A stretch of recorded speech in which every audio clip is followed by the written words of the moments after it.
Welcome to Campfire Stories. Pull a log in close and turn the lantern down low, because tonight we're not going into the woods. Tonight we're going to Casablanca. Carol and I first saw this one in a university film class about 100 years ago, and I have never once gotten over it. Neither of us has. Marty proposed to me about 4 movies later, but between you and me, he really proposed during this one. He just didn't have the nerve yet. 1941. There's a war on. Casablanca, Morocco is the last stop for desperate people trying to escape to America, and every last one of them passes through a little saloon called Rick's Café Américain. And Rick Humphrey Bogart, trench coat, cigarette, a face like he quit believing in things on purpose, runs the place and cares about precisely nobody. I stick my neck out for no one. That's his whole personality. It's a lie. And we know it's a lie.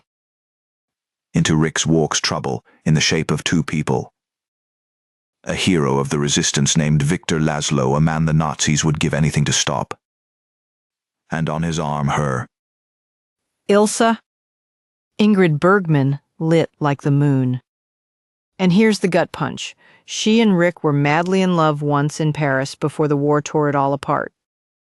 He thinks she left him standing at a train station in the rain.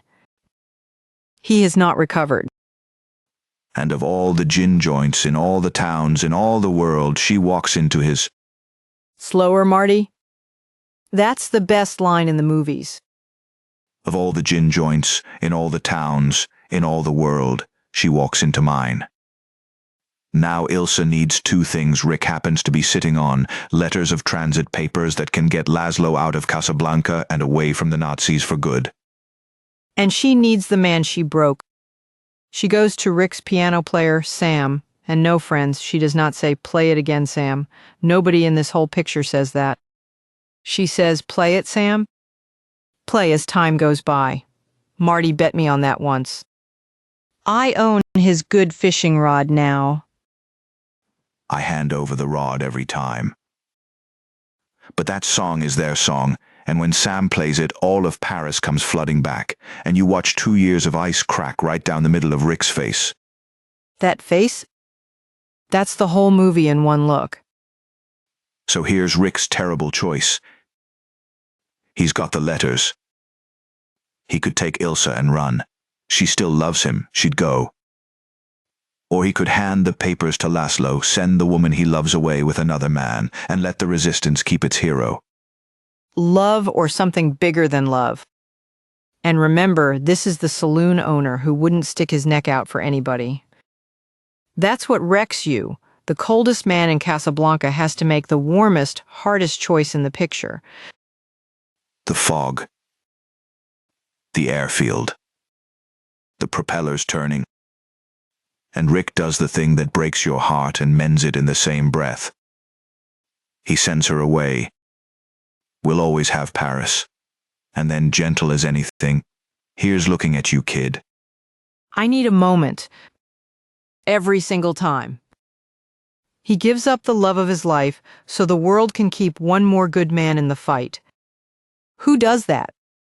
And why do we all secretly hope we would? Then a Nazi major reaches for a telephone, and Rick, who stuck his neck out for no one, shoots him dead.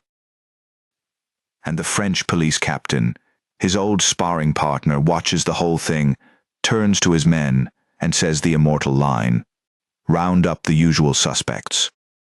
The scoundrel covers for the scoundrel. And the 2 of them stroll off into the fog together, and Rick says, "Louis, I think this is the beginning of a beautiful friendship." Fade out. A man who cared about nothing walks into the fog having chosen everything. That's Casablanca. Broke my heart at 19 in a dark lecture hall, and it breaks it again tonight by the fire. They don't build them like that anymore. If you've never seen it, do yourself the kindness. It's 90 minutes, and it'll rearrange you. I'm Marty Shepard. And I'm Carol. Play it once, play it again. I don't care what Marty says. Sleep warm, friends.